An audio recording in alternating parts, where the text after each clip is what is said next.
Thank you for tuning in Bigfoot BS with Bill and Sam. This is episode 3, and we are here today with Mr. Charlie Lawson, whom has lived in this area for many years. And we're going to talk to him today about his Bigfoot occurrences that have happened to him up here on certain campouts. Mr. Lawson, what county are we in right now? This is Wise County. What do you consider the nearest town that is close to the area here? It's Big Stone Gap. Big Stone Gap. Mm-hmm. And did most of these incidents occur during the day or during the night? The footprint we found in the day. Okay. The wood knocking was at night. Okay, so one was during the day and one was at night. And I'm just going to let you go ahead, and we'll start off with the footprint occurrence and tell us about what happened there. Where we camp out up here, there's 3 fields. The middle field is where we always camp. The outside edge is a pile of dirt where they push dirt up with a bulldozer. It's good for tracking. We usually find a lot of deer footprint. We found cat, coyote, things like that. And so we were tracking around the outside edge, and we came across a pretty good sized footprint. It was human, or looked human, 5 toes and a heel. Checked it to make sure it wasn't bear, because you can be confused by that. And I didn't say anything at first. I just called my brother over and said, "Hey man, what do you think made that?" He stared at it for a second. And he goes, "That's a big old dude." And I said, "Yeah, it's a big old dude." And I said, "What do you think he's up here doing barefooted?" He said, "Well, he's not very smart." And so my brother's a pretty good sized guy, about 6'3". I said, "Take a step off here and see if we can find another one." He took a step off, and about a foot away from his step, there was another indention in the ground, but we couldn't find any heel or toe marks, just an indention. That's great, yeah. And and you'll have that in different areas up here, and Charlie can attest to this as I do. Same with the footprints that we have. You'll have different types of soil that can be very, very close to each other and have different looking prints.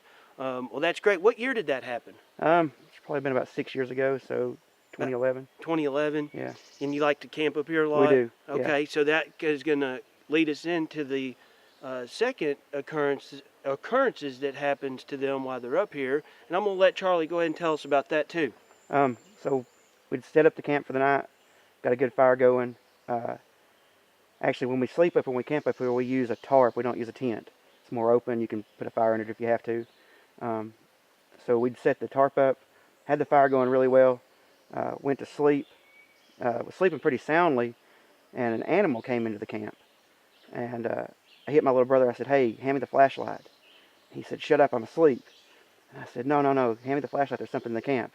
So he throws the flashlight at me. I turn it on. We spook whatever it was, probably a deer.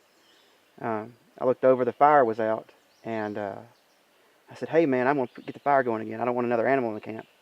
So I jumped up, got the fire going again, just laid back down and heard 3 knocks on a tree. Bow, bow, bow. My little brother sat up and goes, "What was that?" I said, "Man, the only thing that does that is chimpanzees, gorillas, orangutans, and humans." He goes, "You think there's anybody else up here?" I said, "Man," I said, "if they are, they're good old boys."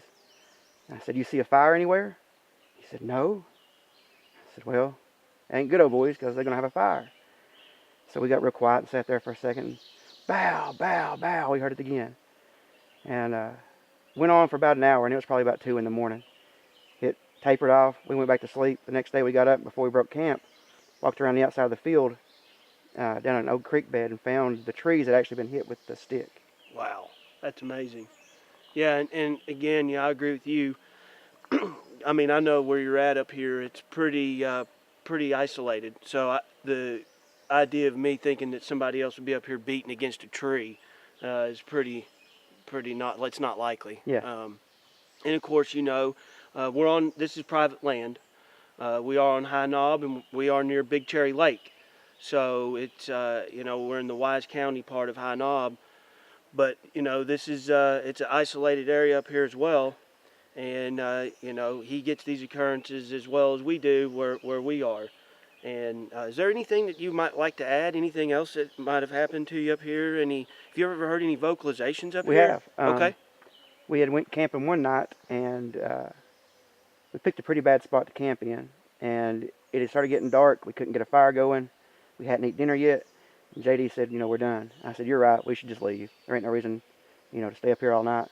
as we were coming back out, we had Dad's spotlight out, and we were just driving along trying to listen to stuff, see if we could see anything, and we heard what I can only describe as laughter. It sounded like something laughing at us as we were driving off. And I told JD, I said, something up here thinks we're funny. And he said, yeah, but what do you think that is? And I said, I don't know. So we parked the truck, we stopped, sat there for a little bit. We heard it again, got the flashlight out, or the spotlight out, scanned through the woods, nothing around us, couldn't see anything. So whatever it was either hidden really well or just out of the beam of that spotlight. And it's a 1,000,000 candle spotlight, so it's not like a small one. So during your camping up here, one of the most common mistakes as a Bigfoot call is a barred owl. And Right. you know that that wasn't a barred owl. Absolutely was not a barred owl. That's good. That's good. Yeah. So, and this is a great area up here, and we definitely appreciate Charlie driving all the way up from Knoxville actually to take time out of his day to talk to us about this. So we thank you, Charlie, very much for that. And folks, stay tuned for episode 4 coming up very soon.